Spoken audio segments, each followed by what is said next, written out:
धरती के सपूत और सुपुत्रियों के कानों तक पहुंचो। देश की सीमाओं की रखवाली कर रहे, तभी आप और मैं चैन से सो पा रहे।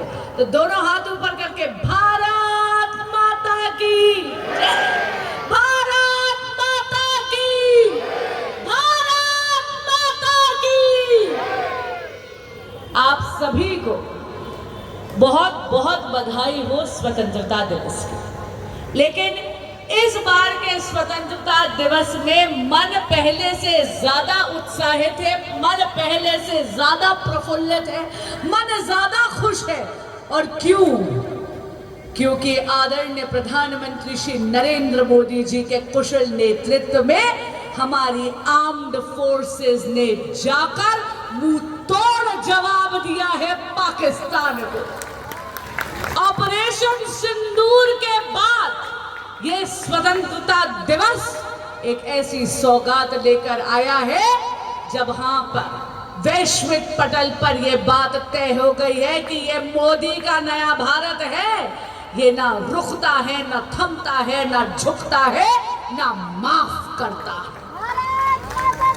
उन दहशतगर्दों ने जिन्होंने माताओं और बहनों के सिंदूर को उजाड़ने का दुस्साहस करा था, अरे हमारी आर्म्ड फोर्सेस ने उनके घर में जाकर उन आतंकी ठिकानों को ही उजाड़ दिया।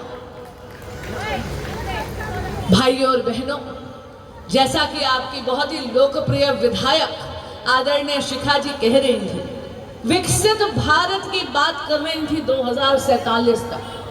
तो मैं आपको कह दूं, विकसित भारत का ये सपना नहीं है, ये सपना नहीं है, ये प्रधानमंत्री श्री नरेंद्र मोदी जी का और 140 करोड़ भारतीयों का संकल्प है। और इस संकल्प को सिद्धि तक लेकर जाना है आपने और हमने एक साथ। आज लाल किले की प्राचीर से संदीप भाई देखने वाली बात थी, आदरणीय प्रधानमंत्री जी ने क्या घोषणा करी। यूथ लेड डेवलपमेंट को और ज्यादा प्रोत्साहित करने के लिए प्रधानमंत्री विकसित भारत रोजगार योजना का उन्होंने आज उद्घोष ही नहीं करा, उसको आज लागू भी कर दिया। यानी निजी सेक्टर में, प्राइवेट सेक्टर में जिस बच्चे की जॉब लगेगी उसको 15,000 रुपया मोदी सरकार देगी। यही नहीं, आज उन्होंने भगवान कृष्ण से प्रेरित होकर सुदर्शन चक्र मिशन का भी उद्घोष करा है, जहां पर हमारे देश के जितने भी महत्वपूर्ण स्थल और आध्यात्मिक स्थल है, वहां पर अगले 1 दशक में पूरा का पूरा सुरक्षा का कवर, पूरा का पूरा सुरक्षा का एक नेटवर्क बैठाने का उन्होंने प्रण लिया, ये संकल्प लिया है। यही नहीं, आत्मनिर्भर भारत ये समय की अनिवार्यता है। और मैं जानती हूं कि मेरे देश का एक एक भारतीय इतना उद्यमी है, इतना एंटरप्रेन्योरियल है कि निश्चित ही हम आत्मनिर्भर भारत 100% बना के रहे। इसका अर्थ ये है, विश्व में कोई भी अपने आर्थिक स्वार्थ से भारत को ब्लैकमेल नहीं कर सकता। भारत आज 11वें नंबर की इकोनॉमी बनकर 4थी सबसे बड़ी इकोनॉमी बन गया है विश्व में। और अब सबके आशीर्वाद से बहुत जल्दी हम 3री सबसे बड़ी अर्थव्यवस्था बनने जा रहे हैं विश्व में। आज के दिन ये नया भारत किसी भी प्रकार की आर्थिक चुनौती को स्वीकार करता है और सबसे बड़ी से बड़ी चुनौतियों में भी उभर कर आने के लिए तत्पर है। इसीलिए तो आज प्रधानमंत्री जी ने कह दिया कि आने वाली दिवाली दुगनी रोशनी लेकर आएगी, क्योंकि नेक्स्ट जनरेशन जीएसटी के रिफॉर्म्स लेकर आ रही है नरेंद्र मोदी जी की सरकार, ताकि आप पर जो उद्यमी हैं, जो एमएसएमईज हैं, जो शॉपकीपर्स हैं, जो अपना खुद का चलाते हैं व्यवसाय, उन सबको काम करने की और ज्यादा सहूलियत हो।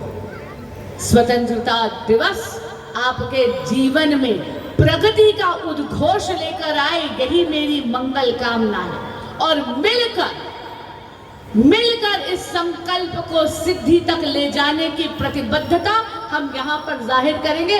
जरा दोनों हाथों ऊपर करके दिखा दीजिए मोदी जी को कि आप उनके साथ हैं। भारत माता की, भारत माता की, भारत माता की जय। बहुत बहुत धन्यवाद।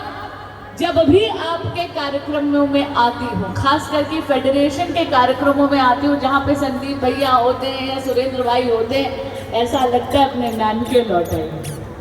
आप सबके इस ममत्व के लिए, इस स्नेह के लिए, इस वात्सल्य के लिए और हमेशा शिखा जी आपके आशीर्वाद के लिए आप सभी के कोटि कोटि नमन। बहुत बहुत धन्यवाद। वंदे मातरम। वसीम जी एक बार मंच पर आ जाएं। वैभव राठी जी और सचिन पवार जी जो लोग व्यवस्था में लगे सुबह से, और दीदी का स्वागत कर राजेश जी, अशोक चौहान जी, आज इंदिरा भारद्वाज जी। वो वही हमें दिखाता है कि वो हमारी आदरणीय सुषमा स्वराज जी की लेगेसी को आगे बढ़ाएंगी और उनके द्वारा छोड़े गए अधूरे कामों को पूरा करेंगे। आज के इस दिवस पर मैं आप सबको शुभकामनाएं देते हुए केवल आपसे एक प्रार्थना करूंगी कि हमारे प्रधानमंत्री मोदी जी ने जो 2047 का सपना इस भारत के लिए देखा है, आइए मिलकर उस सपने का हिस्सा बने, इसमें अपनी सहभागिता करें।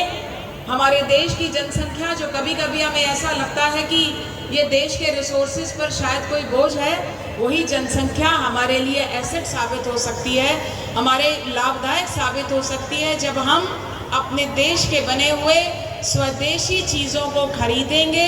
अगले 1 साल कम से कम ये निश्चय कर लें कि जो देश में बनी हुई चीज़ें हैं वही खरीदनी है, तो आप देखेंगे कि ये देश तरक्की की नई ऊंचाइयों को छुएगा। और इसके साथ साथ दिल्ली सरकार ने एक कूड़े से आज़ादी का अभियान चला रखा है। मुझे मालूम है आपके क्षेत्र में कूड़े की बहुत बड़ी समस्या होती जा रही है, क्योंकि कई बार अपने प्रतिनिधि उतना ध्यान नहीं दे पाते, तो इस तरह से होता है। लेकिन आप सबको मन से, संस्कार में, आदत में अपने बच्चों को, अपने आने वाली यहाँ की मेड्स को, सबके अंदर एक आदत डालनी चाहिए कि कूड़े को कूड़ेदान के अंदर ही डालें और अपने आसपास साफ, स्वच्छता और सफाई रखें। मैं अपनी तरफ से आपको इतना ही कहते हुए कि जिस जिम्मेदारी पर आपने मुझे बैठाया है, मैं उसको पूरी मेहनत, ईमानदारी के साथ आपके क्षेत्र में पूरा करूंगी। बहुत सारी बातें आपके मन में, आपके ध्यान में कहने करने वाली होंगी अपने एरिया की डेवलपमेंट को लेके। अगले आने वाले किसी भी समय में मैं आपके बीच में आकर उसकी भी बात करूंगी। आज हम केवल अपनी मुख्य अतिथि बहन बांसुरी स्वराज जी के साथ इस उत्सव को, इस जश्न को, इस आज़ादी के दिन को मनाएंगे। तो आप सबको एक बार फिर से बहुत बहुत शुभकामनाएं। पूरे जो आयोजक हैं इसके फेडरेशन, संदीप जी, सुरेंद्र भाई, सारी जो फेडरेशन है उसका भी मैं दिल की गहराइयों से धन्यवाद करती हूँ कि आपने इतना यहाँ आयोजित किया।